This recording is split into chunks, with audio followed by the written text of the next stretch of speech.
بسم الله الرحمن الرحیم. ډېره ګوره دته مې زیږه فرض کا که ته اوس دا نوی ټایمر ته ولګو سیده اکثر دا پرسنټیج 0 دا به 100 ته راورسېږي په دې باندې ماینس کېږي ها نه لري کېږي ښکاري دا به 100 ته راورسېږي ټیک شو. بیا دا آټو باندې به ستا ټایمر وي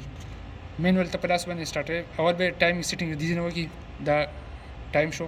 په دې باندې تاریخ مخکې وروسته کېږي نن 3 تاریخ دی که فرض کوئ چې دا 5 تاریخ کوم نو 5 تاریخ خیر دی نو دا به 3 تاریخ ته واپس راشي نیکسټ دا منت ته چې ته میاشت مخکې وروسته کوې نو پلس باندې مخکې کېږي ماینس باندې وروسته کېږي نو نن 8 میاشت نو 8 صحیح دی ټیک شو. داسې د ایئر شو دا پلس 2023 2021 که فرض کړه دا 2010 ته واپس دغه ته رسې نو 2021 ته به راورسې ټیک شو. بیا نیکسټ ستاسو ټایم دی ټایم کې اوس زموږ سره 1 بجه او 15 منټه کوم 2 بجې دي نو 1 صحیح دی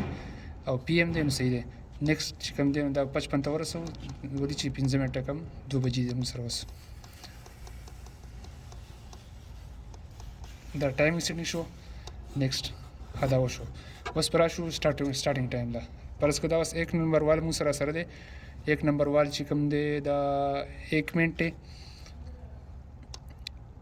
که تاسو وایي دا 2 منټه کوم دا 2 منټه هېڅ کېږي ټیک شو. بیا سټارټینګ ټایم دی سټارټینګ ټایم څه ټایم تاسو ورکول غواړئ د خپلې مرضۍ باندې 6 بجې 15 بجې 10 بجې هر ټایم چې تاسو ورکوئ اے ایم دی نو په دې باندې مخکې کېږي دې باندې وروسته کېږي ټیک شو. دا د سیټ کولو ټایم شو په کوم سټارټینګ ټایم چې کوم راځي صحیح ده. بیا نیکسټ دا سیکنډ ټایم دی سیکنډ ټایم که فرض کړه تاسو 6 بجې ورکو په سیکنډ ټایم ماسپښین ورکوئ مازدیګر ورکوئ هر ټایم چې ورکوئ دا دې نه مخکې وروسته کېږي ټیک شو. دا بیا دا دریم پیرم ورکولی شي څلورم پیرم ورکولی شي د دغه له ټایم ورکولی شي وال له سیده 1 نمبر وال څلور پیرې سټارټېدی شي فرض زموږ اوس 2 پیرې برابر دی چې بس نور موږ سټارټینګ ټایم نه ورکوو. بیا به واپس راشي د 1 نمبر وال له که فرض کړه ستاسو سوالونه ډېر وي 2 نمبر وال نو 2 نمبر وال له بیا دغه شان جدا جدا خپل ټایمونه ورکوي ټیک شو. بیا بله غټه مسله دې کې دا ده چې دا سټارټینګ ډیز دی دا اوس موږ غواړو چې هر ورځ سټارټېږي دا every day starting دی ټیک شو. که فرض کړه تاسو غواړئ چې په تاک ورځو باندې سټارټېږي نو دا نیکسټ به ووهئ